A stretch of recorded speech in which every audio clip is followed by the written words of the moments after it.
सामान्य सी बात थी।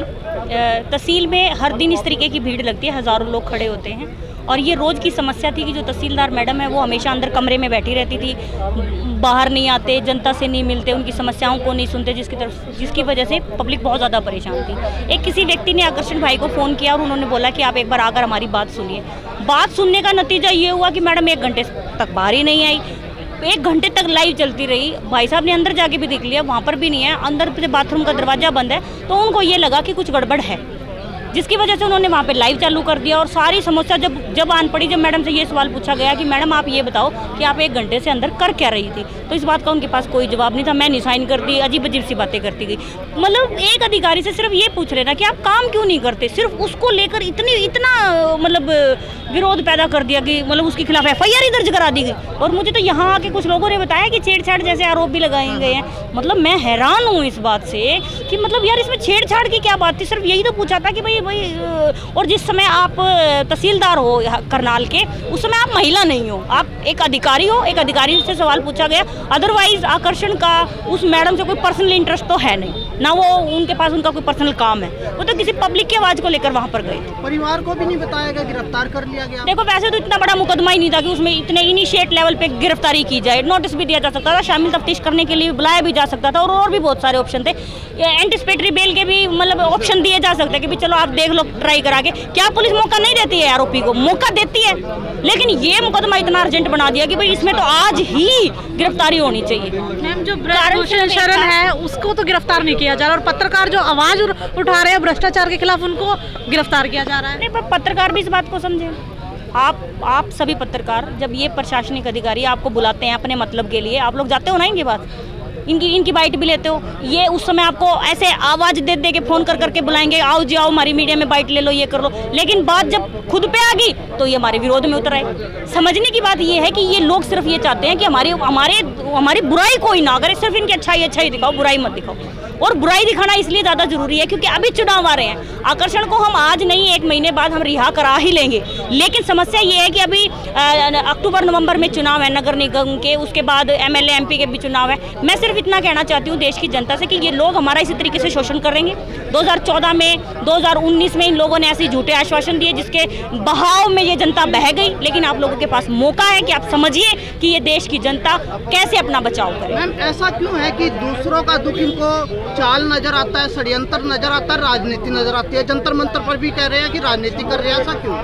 देखो जनता जब किसी महिला ने जब किसी जनता के व्यक्ति ने, गरीब व्यक्ति ने अपनी आवाज़ को उठाया है, इन लोगों ने हमेशा ही उसको गद्दार कहा। जब किसानों ने आवाज़ उठाई, जब उनको गद्दार कह रहे थे, आज वो पहलवान बेटियां जिनको कल तक ये चाय पिला रहे थे अपने कमरे में बिठा के, आज उनको ये कह रहे हैं ये तो बदचलन है, ये तो ऐसी हैं वैसी हैं, उनके बारे में अनाप शनाप बातें बोले जा रहे हैं। आज हम यहाँ खड़े हैं, हमने भी कह देंगे ये कांग्रेसी हैं, आम आदमी पार्टी वाले हैं, बसपा वाले हैं, ये हैं वो, हमने भी पता नहीं क्या कह देंगे। लेकिन मैं सिर्फ एक बात कहना चाहती हूँ, अगर आज मैं यहाँ पर खड़ा कोई भी व्यक्ति सरकार से या प्रशासन से कोई मांग रखता है तो शायद उसका रिजल्ट 0 ही आने वाला है, क्योंकि जो काम इन्होंने करना था वो ये कर चुके हैं।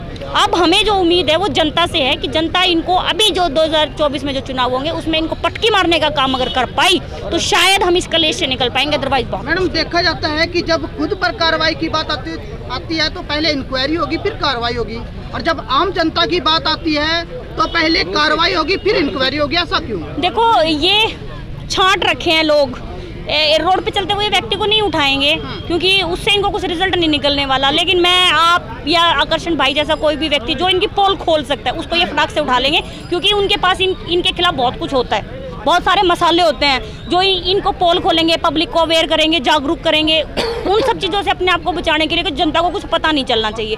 और आकर्षण जो सड़क से लेकर आसमान तक की पोल खोल देता है उसको आज इसलिए उठाया गया क्योंकि ऑलरेडी सरकार ने ये अपनी नीयत बना रखी थी कि भाई आकर्षण और 2-3 पत्रकारों के और भी नाम है कि इनको चुनाव आने से पहले इनको उठा के अंदर फेंको ताकि जनता को पता ना चले इनकी कमियाँ। यानी कि सरकार कानून और प्रशासन को अपनी उंगलियों पर नचा रही है। लग तो ऐसा ही रहा है सर। और ये देखो उंगलियों पे नचाने वाली बात नहीं, जनता इस बात को समझे कि ये लोग देश में संवैधानिक व्यवस्था को तोड़ने का प्रयास कर रहे हैं। करनाल का SP ये कहता है कि आप मेरे से मिलने मत आओ, मेरे को ईमेल भेज दो, मेरे को आप SHO से जा के मिलो बार बार, मेरे पास आने की ज़रूरत नहीं है। लेकिन आप ये बताइए, अगर मेरा काम ईमेल से भी ना हो, अगर मेरा काम SHO के पास जाने से भी ना हो, तो क्या मैं SP साहब से मिल नहीं सकती हूँ? बाहर जो उन्होंने वो दरबान खड़े कर रखे हैं पुलिस वाले, उनको बोलने तक की तमीज़ नहीं है। उन लोगों को ये नहीं पता कि कहना क्या है, कहना नहीं क्या है। सबको ये कहते हैं चलो बाहर चलो बाहर, मतलब मैनर्स नाम की कोई चीज़ नहीं है। और संवैधानिक जो एक प्रोसेस ऑफ वर्किंग है उसको बिल्कुल तोड़ दिया गया है इन लोगों के द्वारा।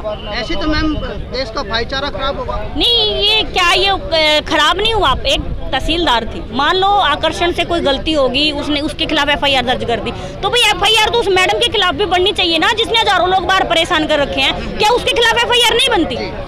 उसके वो नेग्लिजेंसी जो कर रही है अपनी ड्यूटी में, उसके ऊपर कोई कार्रवाई नहीं है। क्या उसको शो कॉज नोटिस दे दिया? और वो CM फ्लाइंग जो किसी की डेयरी में, जो किसी के होटल में बार बार जो फ्लाइंग मारती फिरती है, जांच करती फिरती है, वो यहाँ क्यों नहीं आई? वो CM फ्लाइंग यहाँ तहसील के ऑफिस में क्यों नहीं घुस रही? मेरे को तो ये नहीं समझ में आ रहा। यहाँ घुस जाओ ना तो हमें पता चल जाएगा सच्चे। आज एक व्यक्ति तहसील में नहीं खड़ा, कारण क्या है ये बताओ? एक भी व्यक्ति किसी भी कार्य के लिए तहसील में नहीं गया हुआ। मैं अभी तहसील में से निकल गई हूँ, वहाँ पे ना मैडम बैठी है, बैठी भी होगी तो पता नहीं, लेकिन आज वहाँ पब्लिक नहीं है। क्या कारण है? क्या कारण है, मैं ये जानना चाहती हूँ। क्या आज छुट्टी है? छुट्टी है क्या आज? तो फिर क्यों? सरेआम 2-2 नंबर में रजिस्ट्रियाँ होने लग रही है, लेकिन और यही तो तहसीलदार कर रहे हैं, कोई और बाहर का आदमी थोड़ी कर रहे हैं। इन लोगों को अपनी कमियां नजर नहीं आती, दूसरों की देखते हैं।